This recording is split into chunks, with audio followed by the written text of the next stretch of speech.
অবশেষে সমস্ত জল্পনা কল্পনা কাটিয়ে 2026 সালের রয়্যাল রাম্বল জয় পেলেন OTC tribal chief Roman Reigns.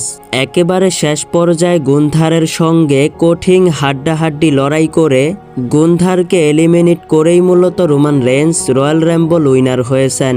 আপনাদেরকে যেমনটা জানিয়েছিলাম, বেটিং ওয়ার্স অনুযায়ী রয়্যাল রাম্বল জিতার জন্য একেবারে ক্লিয়ার ফেভারিট হচ্ছেন রোমান রেন্স। আজকে ঠিক তেমনটাই দেখা গিয়েছে।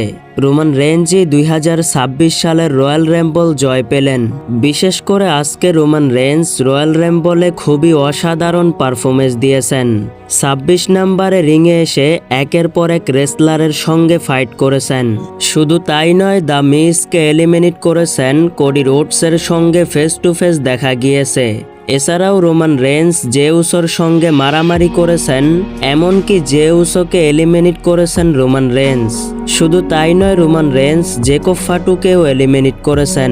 তবে একেবারে শেষ পর্যায়ে রিংয়ের মধ্যে 4 জন রেসলার টিকেছিলেন: Randy Orton, Gunther, Logan Paul এবং রোমান রেন্স। এইখানে রোমান রেন্স লোগান পল বেশ কিছু সময় লড়াই করার পর রোমান রেন্স লোগান পলকে এলিমিনেট করেছেন। ঠিক তখনই র্যান্ডি অর্টন রোমান রেন্সকে আর কেউ মারেন। সাথে সাথে গুন্থার র্যান্ডি অর্টনকেও এলিমিনেট করেন। তারপর রিংয়ের মধ্যে টিকে যান শুধুমাত্র রোমান রেন্স এবং গুন্থার। গুন্থার বারবার রোমান রেন্সকে সাবমিশন দিয়ে কাবু করার চেষ্টা করেছেন, আর এই বিষয়টি দেখে আমি নিজেই তো আতঙ্কে ছিলাম। তবে ফাইনালি রোমান রেন্স সমস্ত বাধা অতিক্রম করে গুন্থারকে স্পিয়ার মারেন, আর এরপরেই গুন্থারকে এলিমিনেট করে 2026 সালের রয়্যাল রাম্বল রোমান রেন্স জয় পেয়ে যান।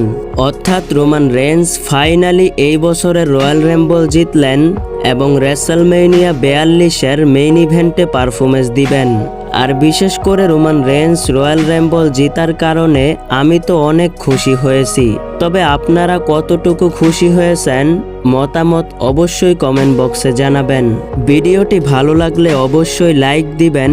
এই চ্যানেলে রেসলিং সম্পর্কে নিয়মিত ভিডিও পেতে অবশ্যই চ্যানেলটিকে সাবস্ক্রাইব করে রাখবেন। ধন্যবাদ।